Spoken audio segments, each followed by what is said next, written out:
The morning was cold and gloomy, with heavy clouds covering the sky of Arandor. The biting northern wind hissed through the city walls, carrying the scent of wet earth and a sense of foreboding. In the great hall of the royal castle, where echoes of centuries of history still resonated, King Valdrin was on the brink of death. Sir Edric Valamant, a middle-aged knight, knelt before the bed of his monarch, his sweaty hands gripping the sword that had once been entrusted to him as a symbol of honor. The flickering candlelight danced on the stone walls, illuminating Edric's tired face, marked by the passage of time. His armor, though well-maintained, felt heavier than ever. "Sir Edric," the king murmured weakly, his eyes already clouded but still intense. "The kingdom is in danger. The last ... the last dragon ... it awakens." Edric furrowed his brow, confused. Throughout his life, he had heard stories about dragons, mythical creatures that had been hunted to extinction many years ago, tales of terror and mystery, but something in the king's words made him believe these were not just the words of a dying man. "My lord, the dragons no longer exist," Edric replied, doubt evident in his voice. The king smiled, a sad smile. "They live, Edric, and if the last awakens, the end will be certain for Arandor. You must leave immediately, before it's too late." Before Edric could respond, the king shuddered and exhaled his last breath, leaving the room in a deadly silence. The knight remained there for a moment, unsure of what to do, as if the weight of the responsibility had fallen onto his shoulders unbearably. He knew he could not ignore the king's call. The last dragon, whether a legend or a reality, needed to be found before its wrath destroyed everything Edric had sworn to protect. When the knight left the castle, Princess Alina, the king's daughter, was waiting for him. Her eyes gleamed with a flame of curiosity and determination. She had heard her father's last words and, without hesitation, approached Edric. "I will go with you," she said firmly. Edric looked at her, reluctant. "This is a dangerous path, princess. There is no place for the weak in the hunt for a dragon." But Alina did not waver. "If my father believed in it, then I believe too. And if there is any chance to save the kingdom, I will do whatever it takes." With a heavy sigh, Edric nodded. The fate of Arandor now rested in their hands, and he knew this journey would be much more than just a simple hunter's mission. The journey to the Valdorine Mountains began in silence. The strong wind cutting across the fields seemed to call for something distant, as if the earth itself was whispering forgotten secrets. Edric and Alina rode together, followed by a small escort of soldiers loyal to the king, but soon the men began to drift apart, uncomfortable with the invisible threat that seemed to lurk in the darkness of the path at the start of the journey. Everything seemed normal, but as they drew closer to the mountains, the environment began to change. The forest around them grew denser, and the trees became taller and more twisted. The air grew heavier, and the sounds of the outside world seemed to vanish, as if time was stretching and distorting. The princess, though brave, could not hide her discomfort. "Edric, do you feel that?" she asked, her voice tense. "This silence, ... it's as if we're being watched." Edric did not respond immediately. He felt the same unease. Every step seemed to echo in the forest.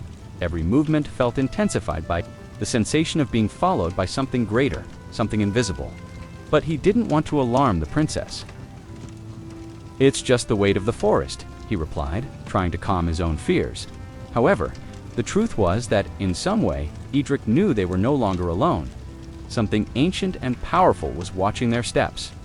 Every night, his nightmares grew more vivid dreams of an immense dragon rising from the depths of the earth, its glowing eyes fixed on the city of Arandor. One night, as they camped at the foot of the mountains, Edric heard a peculiar sound in the air, like a soft and distant whisper. He woke abruptly, sword in hand, ready to face whatever was coming. Alina, also awake, rose and looked at him, concerned. "It's coming," Edric murmured, unsure of exactly what was about to happen. Suddenly, a figure emerged from the darkness, a silhouette cloaked in mystery. It was an old man, with a grim countenance and an aura emanating power. He approached, his steps silent as mist. "It's not the dragon you should fear, but what follows it," the man said in a soft voice, yet full of authority. "Who are you?" Edric asked, his hand on his sword.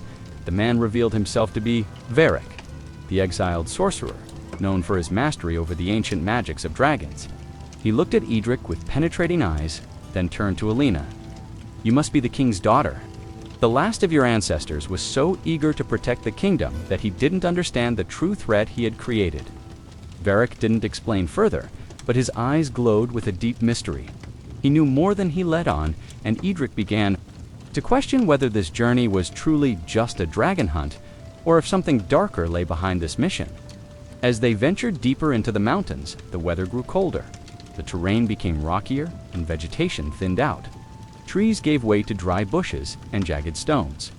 The wind howled like a constant warning, and the feeling of being watched only grew stronger. It was then, at dawn of a new day, that they reached a cave hidden behind a massive rock wall. It was here that, according to the legends, the last dragons had hidden.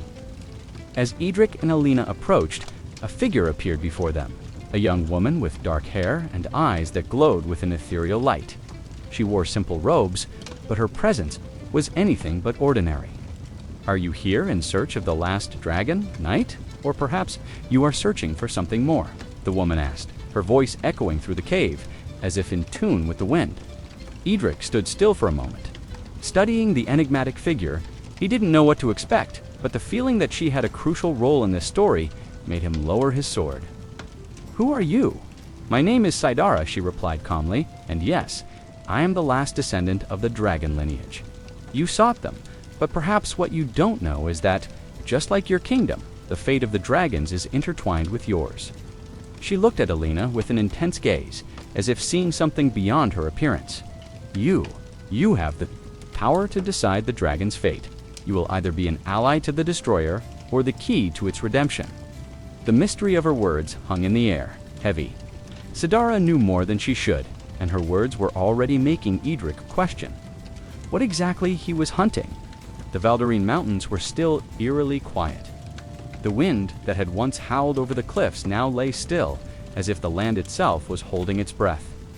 The cave where Saidara had led them seemed endless, a maze of black stones, and the entrance to the central chamber was obscured by a thick curtain of mist. Edric and Alina moved forward, their steps echoing eerily in the cavernous expanse until they arrived at a grand hall. The walls were covered in ancient runes, glowing faintly with an otherworldly energy, and symbols carved into the stone seemed to pulse with a life of their own.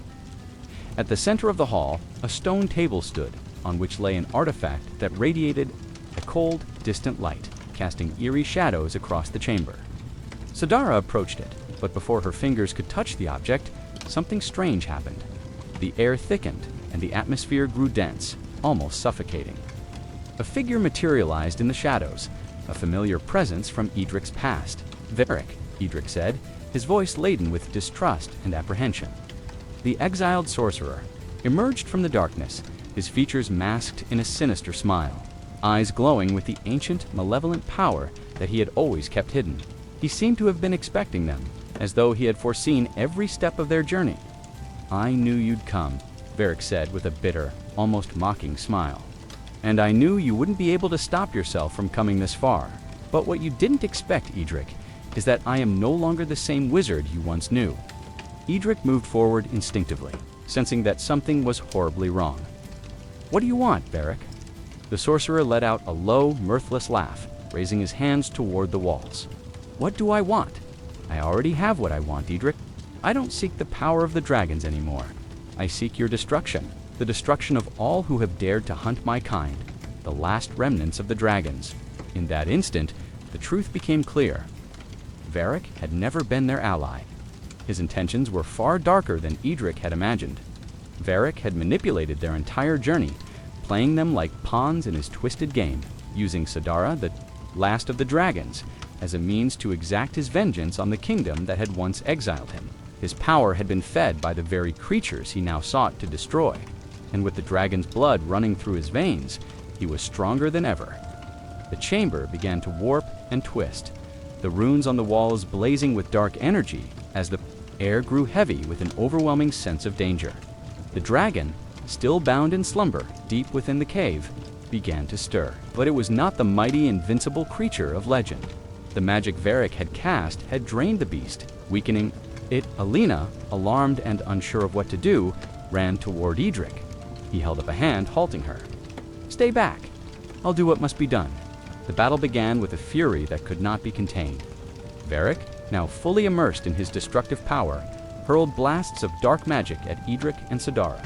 The cavern trembled as the very walls seemed to recoil in response to the unnatural energy Varric was unleashing. The dragon, bound by Varric's magic, roared in agony, struggling to break free. Edric charged, sword drawn, but the dark magic was relentless. Every strike he made was met with a counterattack, each one more potent and devastating than the last. Varric's laughter echoed throughout the cavern as his power grew stronger, and with each passing moment, it seemed the entire cave itself was starting to collapse. "You won't win, Varric. You can't control the dragon," Edric shouted, but Varric's response was chilling. "I'm not after the dragon, Edric. I'm after you," he sneered, his eyes burning with malevolent glee. Edric's heart pounded. He realized that manipulation had been far more insidious than he ever anticipated. He was not just controlling the dragon, he was controlling everything, even their fates. The chaos in the cave grew unbearable. Varric was no longer the exiled sorcerer.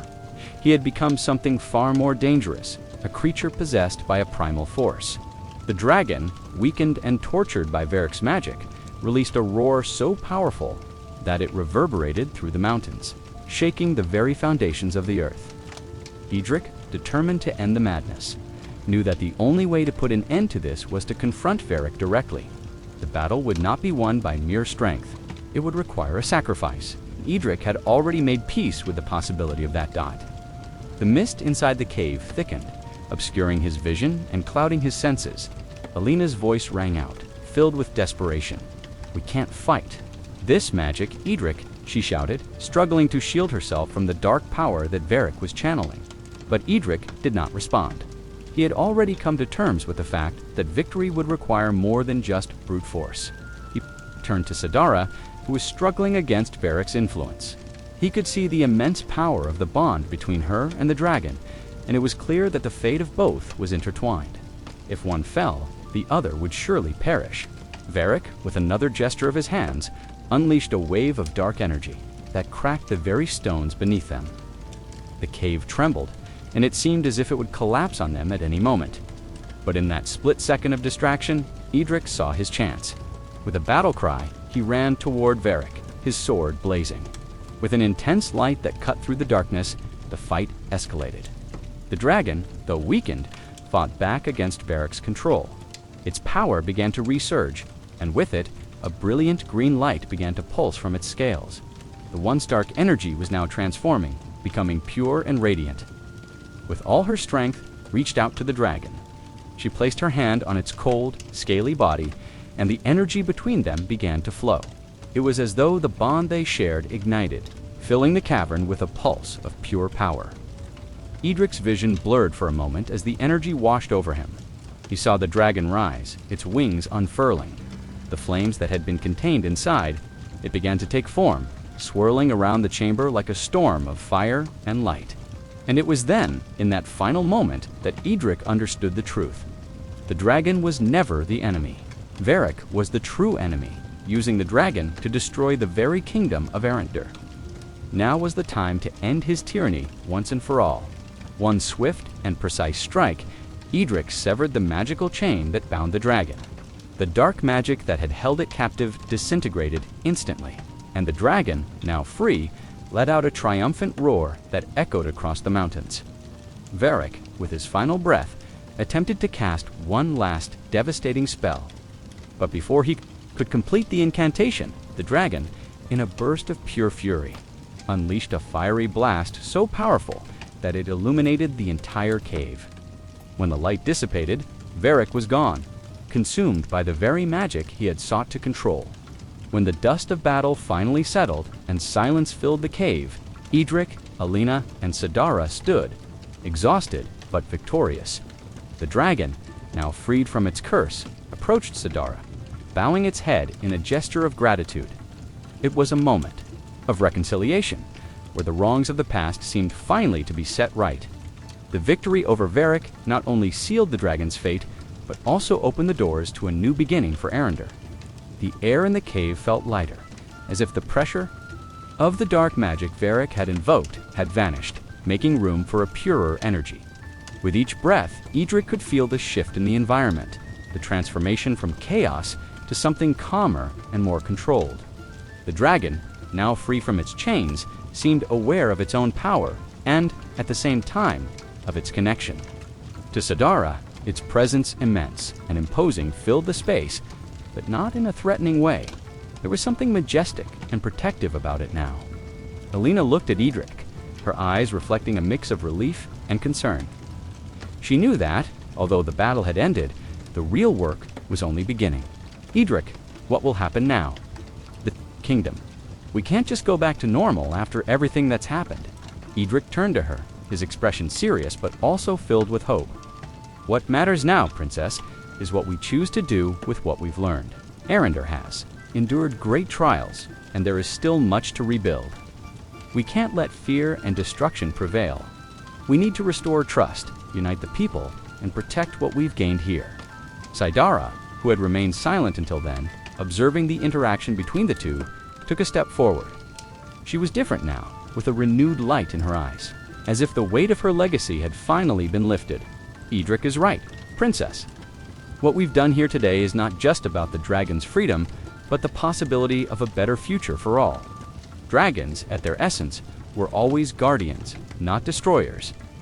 The key to Arandor's balance is in us, not in destroying what is different, but in learning to live with it. She looked at the dragon, who had now moved away slightly, as if sensing the need to distance itself to allow space for what was to come. The dragon is no longer a weapon, Alina. It is a symbol of resilience, of renewed strength, and you, as the king's daughter, hold the power to rewrite Arandor's destiny. Princess Alina swallowed hard, knowing that the responsibility on her shoulders had just grown immensely. But what about the other kingdoms? How will Arandor be received now? How can we ensure that the peace we seek won't be threatened by those who still believe the dragons should be destroyed? Sidara smiled softly, but the smile was far from simple. There are those who fear the unknown, Alina, but there are also those who see opportunity in the new. It is not fear that should guide us, but wisdom. The kingdom of Arandor now has a crucial role to play, not just within its own walls, but in the world. If you choose to be a just leader, wise and open to dialogue, other kingdoms will follow. Suit Edric, who had been listening intently to Sidara's words, placed his hand on the princess's shoulder.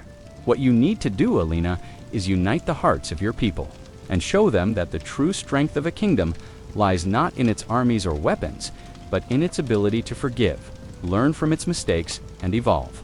Alina nodded slowly, her thoughts swirling, but a growing determination took hold of her mind. She knew the task would not be easy. Many in Arandor still looked to the past with hatred and fear, especially those who had lost loved ones in the hunts for dragons. But there were also those who believed in change, in the possibility of a peaceful future, and it would be with them that she would begin to rebuild Sidara. Though now free of her bond with the dragon, knew that her destiny was also intertwined.